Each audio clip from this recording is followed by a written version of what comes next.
双语音标领航，注音阅读启蒙，叶兴阳有声读物。Back Home by Eugene Wood. 2.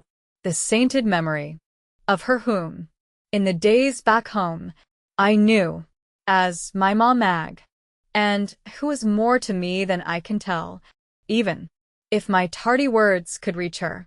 This book is dedicated, that she who is an angel now might sometimes think of me.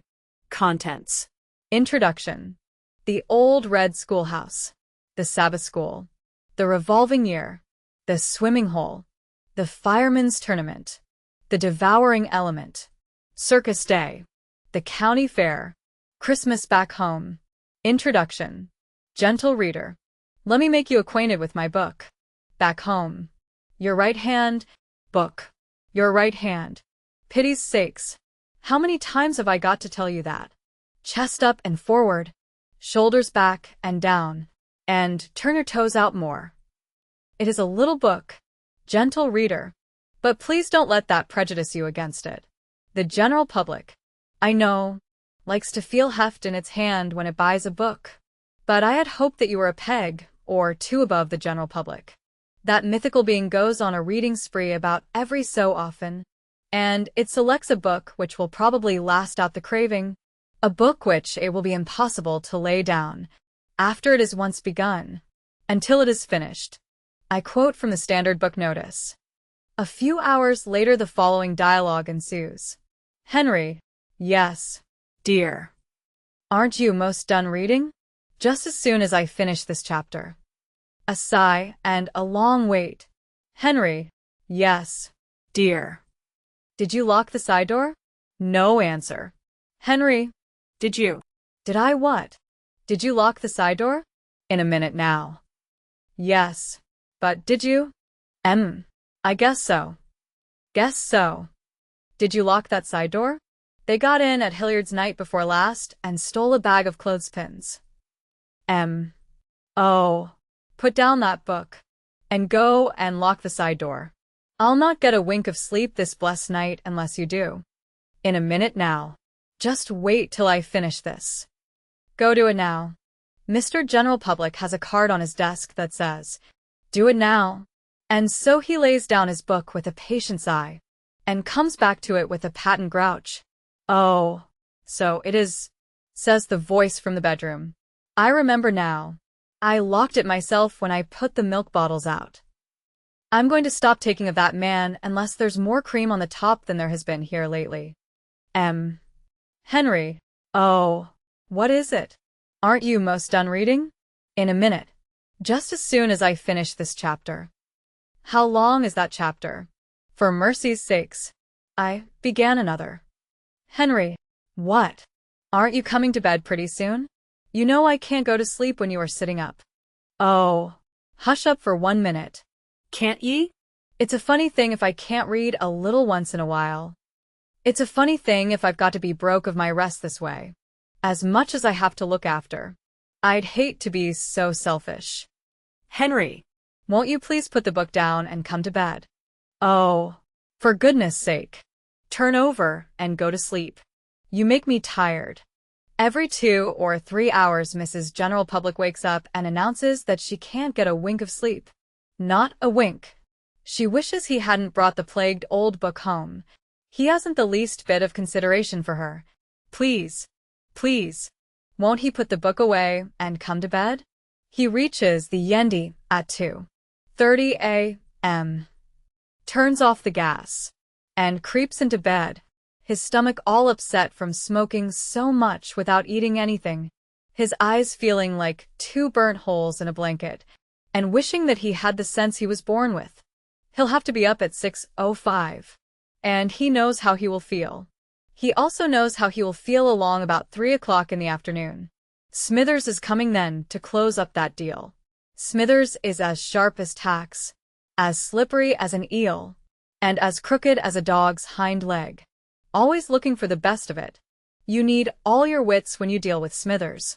Why didn't he take Mrs. General Public's advice and get to bed instead of sitting up fuddling himself with that fool love story? That's how a book should be to be a great popular success, and one that all the typewriter girls will have on their desks. I am guiltily conscious that back home is not up to standard either in avoirdupois heft or the power to unfit a man for business. Here's a book. Is it long? No. Is it exciting? No. Any lost diamonds in it? Nup. Mysterious murders? No. Whopping big fortune. Now teetering this way, and now teetering that. Tipping over on the hero at the last and smothering him in an avalanche of $50 bills? No. Does she get him? Isn't even that. No heart interest at all. What's the use of putting out good money to make such a book? To have a cover design for it? To get a man like A.B. Frost to draw illustrations for it? When he costs so like the mischief? When there's nothing in the book to make a man sit up till way past bedtime? Why print it at all? You may search me. I suppose it's all right, but if it was my money, I'll bet I could make a better investment of it. If worst came to worst, I could do like the fellow in the story who went to the gambling house and found it closed up. So he shoved the money under the door and went away. He'd done his part. And yet, on the other hand, I can see how some sort of a case can be made out for this book of mine. I suppose I am wrong. I generally am in regard to everything, but it seems to me that quite a large part of the population of this country must be grown-up people. If I am right in this contention, then this large part of the population is being unjustly discriminated against. I believe in doing a reasonable amount for the aid and comfort of the young things that are just beginning to turn their hair up under, or who rub a stealthy forefinger over their upper lips to feel the pleasant rasp, but I don't believe in their monopolizing everything. I don't think it's fair. All the books printed, except, of course, those containing valuable information. We don't buy those books, but go to the public library for them. All the books printed are concerned with the problem of how she can get him, and he can get her. Well, now. It was either yesterday morning or the day before that you looked in the glass and beheld there the first gray hair. You smiled a smile that was not all pure pleasure, a smile that petered out into a sigh, but nevertheless a smile. I will contend. What do you think about it? You're still on Earth, aren't you? You'll last the month out. Anyhow, won't you? Not at all ready to be laid on the shelf? What do you think of the relative importance of love, courtship, and marriage? One or two other things in life just about as interesting, aren't there? Take getting a living, for instance. That's worthy of one's attention, to a certain extent. When our young ones ask us, "Pop, what did you say to Mom when you courted her?" They feel provoked at us for taking it so lightly and so frivolously. It vexes them for us to reply, Law. Child. "I don't remember." Why? I says to her, "Will you have me?" And she says, Why? "Yes," and jump at the chance. What difference does it make what we said, or whether we said anything at all? Why should we charge our memories with the recollections of those few and foolish months of mere instinctive sex attraction when all that really counts came after? The years wherein low passion blossomed into lofty love, the dear companionship in joy and sorrow, and in that which is more, far more than either joy or sorrow. The daily round, the common task, all that is wonderful to think of in our courtship is the marvel, for which we should never cease to thank the Almighty God, that with so little judgment at our disposal we should have chosen so wisely. If you, gentle reader, found your first gray-hair day before yesterday morning, if you can remember, way back 10 or 15 years ago, or more, come with me. Let us go back home. Here's your transportation, all made out to you, and in your hand. It is no use my reminding you that no railroad goes to the old home place. It isn't there any more, even in outward seeming. Cummins's woods, where you had your robber's cave, is all cleared off and cut up into building lots. The cool and echoing covered bridge, plastered with notices of dead and forgotten strawberry festivals and public vendus, has long ago been torn down to be replaced by a smart, red iron bridge. The volunteer fireman's engine house, whose brick wall used to flutter with the gay rags of circus bills, is gone as if it never were at all. Where the Union Schoolhouse was is all torn up now. They are putting up a new magnificent structure, with all the modern improvements, exposed plumbing, and spankless discipline. The quiet leafy streets echo to the hissing snarl of trolley cars, and the powerhouse is right by the old swimming hole above the dam. The meeting house, where we attended Sabbath school, and marveled at the Greek temple frescoed on the wall behind the pulpit, is now a church with a big organ, and stained glass windows, and folding opera chairs on a slanting floor. There isn't any amen corner anymore, and in these calm and well-bred times nobody ever gets shouting happy. But even when the loved spots that our infancy knew are physically the same, a change has come upon them more saddening than words can tell. They have shrunken and grown shabbier. They are not nearly so spacious and so splendid as once they were. Someone comes up to you and calls you by your name. His voice echoes in the chambers of your memory. You hold his hand in yours and try to peer through the false face he is on, the mask of a beard or spectacles, or a changed expression of the countenance. He says he is so-and-so. Why? He used to sit with you in Miss Crutcher's room. Don't you remember? There was a time when you and he walked together, your arms upon each other's shoulders. But this is some other one than he. The boy you knew had freckles, and could spit between his teeth. Ever and ever so far. They don't have the same things to eat they used to have. Or, if they do, it all tastes different. Do you remember the old well, with the windlass and the chain fastened to the rope just above the bucket? The chain that used to cluck-cluck when the dripping bucket came within reach to be swung upon the well curb? How cold the water used to be, right out of the northwest corner of the well. It made the roof of your mouth ache when you drank. Everybody said it was such splendid water. It isn't so very cold these days, and I think it has a sort of funny taste to it. Ah. Gentle reader, this is not really back home we gaze upon when we go there by the train. It is a last year's bird's nest. The nest is there. The birds are flown, the birds of youth, and noisy health, and ravenous appetite, and inexperience. You cannot go back home by train, but here is the magic wishing carpet. And here is your transportation in your hand, all made out to you. You and I will make the journey together. Let us in heart and mind thither ascend. I went to the old red schoolhouse with you. Don't you remember me? I was learning to swim when you could go clear across the river without once letting down. I saw you at the county fair and bought a slab of ice cream candy just before you did. I was in the infant class in Sabbath school when you spoke in the dialogue at the monthly concert. Look again. Don't you remember me? I used to stub my toe so. You ought to recollect me by that. I know plenty of people that you know. I may not always get their names just right, but then it's been a good while ago. You'll recognize them. Though. You'll know them in a minute. Eugene Wood. Back home. The old red schoolhouse. Oh. The little old red schoolhouse on the hill. 2D base. On the hill.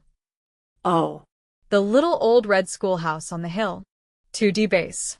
On the high hill, and my heart with joy o'erflows, like the dewdrop in the rose. Asterisk thinking of the old red schoolhouse on the hill. 2D tenor and first base. The hill. The hill. The male quartet's compendium.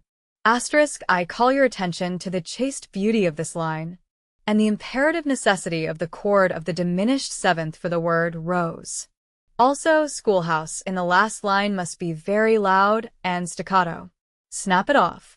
If the audience will kindly come forward and occupy the vacant seats in the front of the hall, the entertainment will now begin.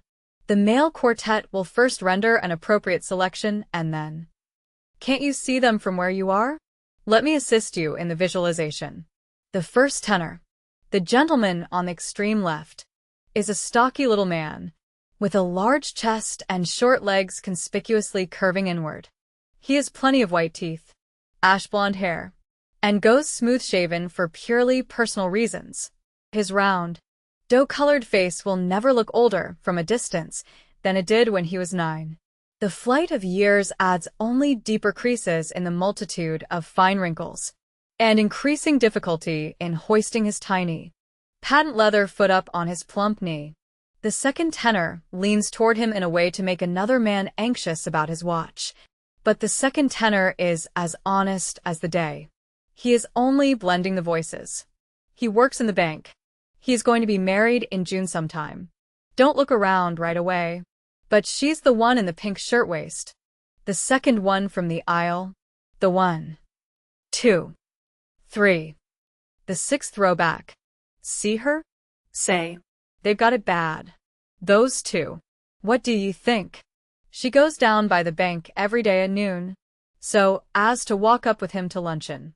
She lives across the street, and as soon as ever she has finished her luncheon, there she is, out on the front porch hallooing. Ooh-hoo, how about that? And if he so much as looks at another girl, the first base is one of these fellows with a flutter in his voice. No, I don't mean a vibrato. It's a flutter, like a goat's tail.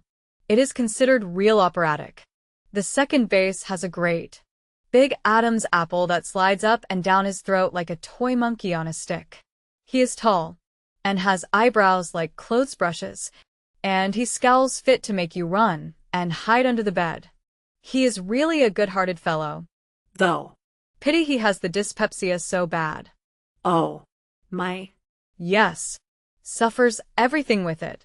Poor man.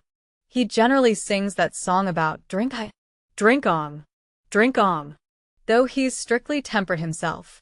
When he takes that last low note, you hold on to your chair for fear you'll fall in two. But why bring in the male quartet?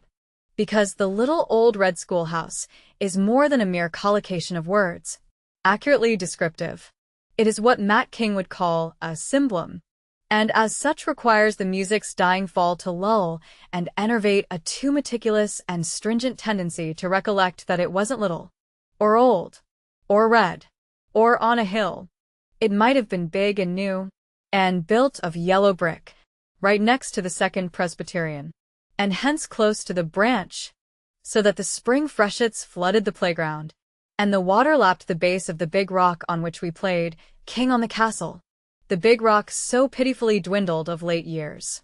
No matter what he facts are, sing of the little old red schoolhouse on the hill, and in everybody's heart a chord trembles in unison. As we hear its witching strains, we are all lodge brethren. From Maine to California and far across the Western Sea, we are all lodge brethren, and the air is auld lang syne, and we are clasping hands across, knitted together into one living solidarity. And this, if we but sensed it, is the real union, of which the federal compact is but the outward seeming. It is a union in which they have neither art nor part whose parents sent them to private schools, so as not to have them associate with that class of people. It is the true democracy which batters down the walls that separate us from each other, the walls of caste distinction, and color prejudice, and national hatred, and religious contempt, all the petty, antisocial meannesses that quarrel with the union of hearts, the union of hands, and the flag of our union forever. Old Glory has floated victoriously on many a gallant fight by sea and land, but never do its silver stars glitter more bravely, or its blood-red stripes curve more proudly on the fawning breeze than when it floats above the schoolhouse, over the daily battle against ignorance and prejudice, which is ignorance of our fellows, for freedom and for equal rights. It is no mere pretty sentimentality that puts the flag there, but the serious recognition of the bedrock principle of our union, that we are all of one blood, one bound in duty, that all these antisocial prejudices are just as shameful as illiteracy, and that they must disappear as soon as ever we shall come to know each other well. Knowledge is power. That is true. And it is also true. A house divided against itself cannot stand. The flag of our union forever is our prayer, our heart's desire for us and for our children after us. Heroes have died to give us that. Heroes that with glazing eyes beheld the tattered ensign and spent their latest breath to cheer it as it passed on to triumph. We who are about to die salute thee. The heart swells to think of it, but it swells, too, to think that, day by day, thousands upon thousands of little children stretch out their hands toward that flag and pledge allegiance to it. We who are about to live salute thee.